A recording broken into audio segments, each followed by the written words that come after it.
ළමයිනේ ඇත්තටම මම මේ විදිය ලොං ඩියුරේෂන් වීඩියෝ එකක් ගේන්නේ සති 3කට විතර පස්සේ. ඉතින් මම විශ්වාස කරනවා හැම සතියෙම වගේම මේකත් ඉටි කිරිස් වීඩියෝ එකක් වේවි කියලා. ඔයාලට මතක ඇතිනේ නොරොච්චෝලේ මගේ වත්තේ මම පහුගිය කන්නයේ මෑ තමයි වගා කරලා තිබ්බේ.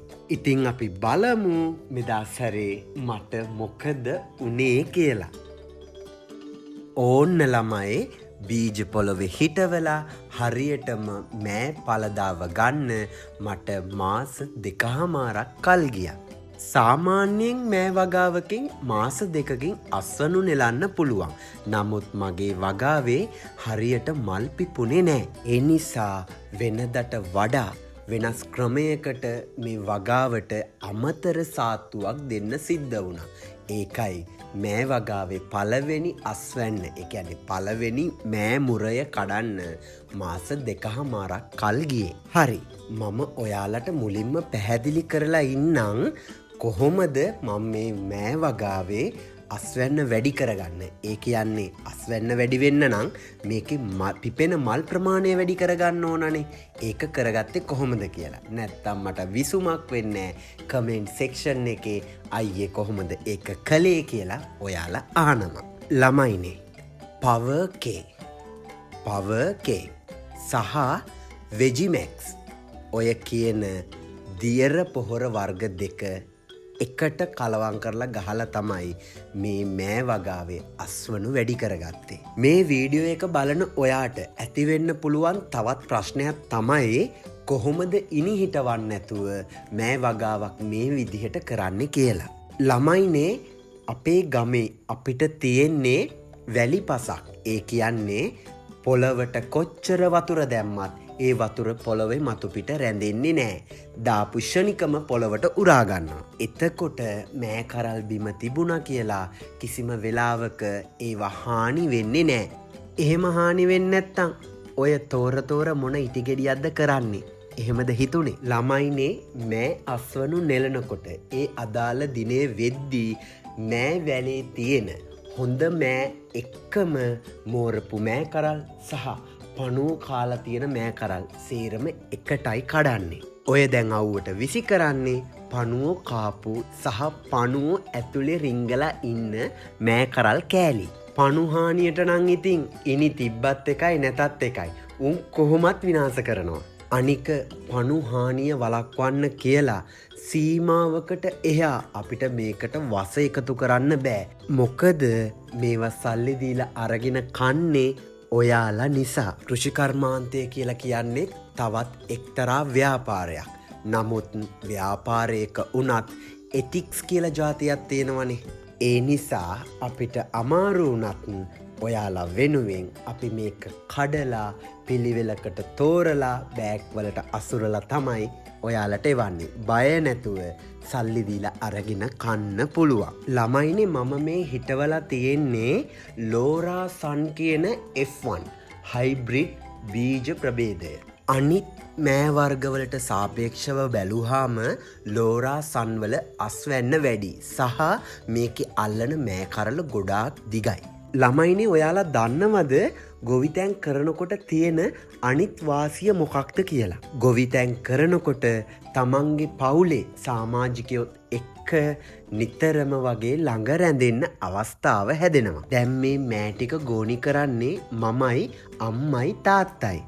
මෙහෙම වැඩ කරනකොට අපි ඉතින් මොකක් හරි රසබර කතාවක් කරන ගමන් තමයි මේ වැඩ ටික කරන්නේ. මේ විදිහට වැඩ කරනකොට ගොඩක් වෙලාවට සිද්ධ වෙන්නේ මායි අම්මයි එකතු වෙලා තාත්තගේ පරණ ඔෆෙයා එකක් සම්බන්ධයෙන් කිය එයාව අවුස්සන එක තමයි. එතකොට මේ වගාවට උදව් කරන අම්මටයි තාත්තටයි මොකද්ද තියෙන ලාභය කියලා ඔයාලා කල්පනා කරන්නේ? තාත්තා නම් මොකුත් බලාපොරොත්තු වෙන්නේ නෑ. නමුත් අම්මට මේ වැඩ කරනවට කුලිය දෙනවා. අක්කරයක මෑ කඩන්න අපි 3 දෙනාට විතරක් බෑ. ඉතින් ඊට අමතරව වත්තේ මෑ කඩන්න ගැහැණු 3 දෙනෙක්වත් කුලියට අරගෙනයි තියෙන්නේ. හරි ළමයිනේ මම දැන් කියන්න යන්නේ මේ වීඩියෝ එකේ තියෙන වැදගත්ම කාරණාව. ළමයිනේ අපි මේ මෑ වගාවෙන් මෑ කිලෝ 2000කට වඩා කැඩුවා. අප්පෝ කිලෝ 2000ද කැඩුවේ? නෑ චුට්ටක් ඉන්නකො සම්පූර්ණයෙන් කියනකම්. ළමයිනේ ඒ මෑ කිලෝ 2000ම විකුණලා අපිට ඇවිල්ලා තිබ්බේ රුපියල් 75000යි. ලේබර් කොස්ට් එක ඇවිල්ලා තිබ්බ රුපියල් 50000ක් විතර. එතකොට බීජ සල්ලි ආවේ නැහැ.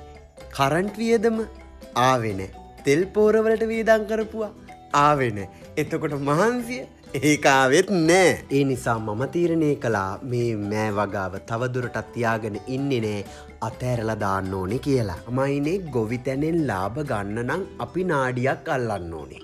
අල්ලන හැම නාඩියම වැඩ කරන්නේ නැහැ. මම මෑ හිටවනකොට තොගමිල තිබ්බේ රුපියල් 40යි. ඉතින් මම අනුමාන කළා මගේ මෑ වගාව ලොකු වෙන්න ගත වෙන මාස 2 ඇතුලේ මිලේ යම් වැඩිවීමක් සිදු වෙයි කියලා. නමුත් ඒක එහෙම සිද්ධ වුණේ නැහැ. ඒ කාල සීමාව පුරාවටම මෑමිල රුපියල් 40න් උඩට ගියේම නෑ. මම මේ වගාව තියාගෙන ඉඳලා තියෙන්නේ මට තව කිලෝ 3-4000ක් කඩන්න තිබ්බා. ඒත් මොකටද? මම try කරන්නේ තෝරු මෝරු අල්ලන්න මිසක් හාල් මැස්සෝ කාරල්ලෝ අල්ලන්න නෙවෙයි. අර කතාවටත් කියනවනේ අත්හැරීම සහ දරා ගැනීම වැඩියෙන්ම තියෙන්නේ ගොවියන්ට කියලා. ඒ නිසා මේ විදිහට වගාවක් අත්හැරලා ඊළඟ කන්නට සූදානම් වෙන එක අපිට අලුත් දෙයක් නෙවෙයි. ළමයිනි ඔයාලා දන්නවද අලුතෙන් පින් පෙරේතයෝ සෙට් එකක් බෝ වෙලා ඉන්නවා. මේ විදිහට වගාවක් අත්හරිනවා දැක්ක ගාම්ම කියන්න පටන් ගන්නවා. අනේ නිකන් දෙන්න තිබ්බා. අනේ ගමේ අයට බෙදලා දෙන්න තිබ්බා. අනේ පන්සලකට දෙන්න තිබ්බා. මම මේ කතා කරන්නේ ආවේගයෙන් නෙවෙයි. නමුත් අනිත් ගොවීන් වෙනුවෙන් මම මේ කතාව කියන්නම ඕනේ. ළමයිනේ අපිත් කරන්නේ ව්‍යාපාරයක්. අපිට පොහොර මිටියක් එහෙම නැත්තම් කෘමිනාශකයක් එහෙමත් නැත්තම් කරන්ට් බිලවත් කවුරුත් ගෙවන්නේ නැහැ. ඒ වියදම් අපි තමයි දරා ගන්න ඕනේ. අනිත් වැදගත් කාරණාව තමයි විසි කරන දෙයක්. එහෙම නිකන් දුන්නා කියලා පින් එකතු වෙන්නේ නැහැ. මන්ට පරිභෝජනය කරන්න හැකියාව උපරිමෙන් තියෙද්දිත් ආන් ඒක දනට දෙන්න හිතෙනවනම් ඒක තමයි ළමයෝ පින. මම මේ මෑ වගාව අයින් කරන්න කලින් Facebook එකට පෝස්ට් එකක් දැම්මා කවුරු හරි උවමනාවක් තියෙන කෙනෙක් ඉන්නවනම් ඇවිල්ලා අරගෙන යන්න මට ගෙනල්ලා දෙන්න නම් හැකියාවක් නෑ කියලා. හැබැයි කවුරුත් ආවේ නෑ. මේ වෙනකොට මමත් හොඳම පාඩුවක් කාලා ඉන්න නිසා මගේ අතේ තියෙන සල්ලි වියදම් කරගෙන මේවා තව තැනකට මට ගෙනිහින් දෙන්න බෑ. එහෙම වුණොත් ඒකට කියන්නේ අතින් කාලා හරක් බලනවා වගේ කියලා. අයිනේ මම ඉදිරිපත් කරපු කාරණා සම්බන්ධයෙන් ඔයාලගේ හිතෙත් සත දෙකක් ඇතිනේ. ආන් ඒක කමෙන්ට් සෙක්ෂන් එකේ හලන්නත් අමතක කරන්න එපා. මට මේක මතක් වෙච්ච නිසා කියන්නේ.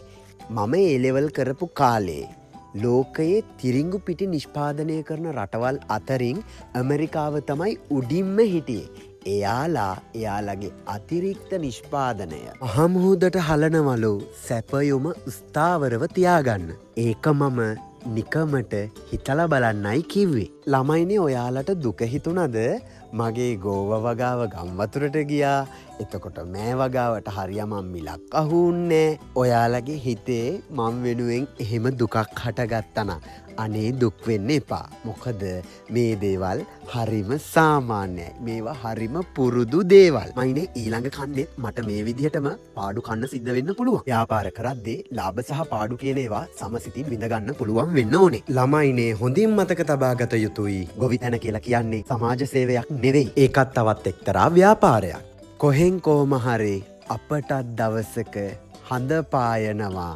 එදාට අපි මල් පැණියෙන් නානවා. නේද කළුවෝ?